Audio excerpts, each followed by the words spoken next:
To use a BMO business credit card effectively, start by understanding the benefits and features of the card. The BMO business credit card offers rewards, cashback, and travel points, as well as purchase protection and travel insurance. First, make sure you have activated your card by calling the phone number provided with your card or by using the BMO online banking platform.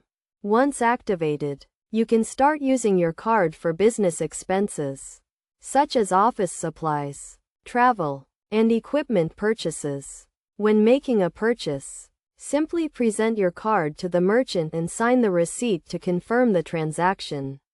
You can also use your card for online purchases by entering your card number, expiration date, and security code.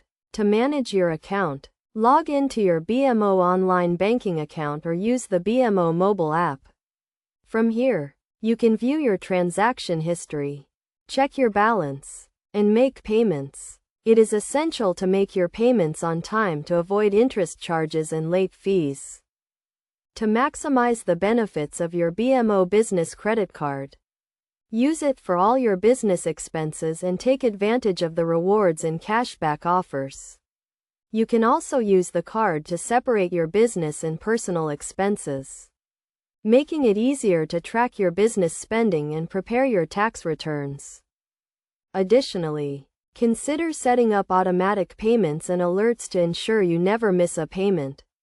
You can also use the BMO online platform to track your expenses and stay on top of your finances. By following these steps and using your BMO business credit card responsibly, you can streamline your business finances, earn rewards, and improve your company's cash flow. Always review your account terms and conditions to ensure you understand the fees and interest rates associated with your card.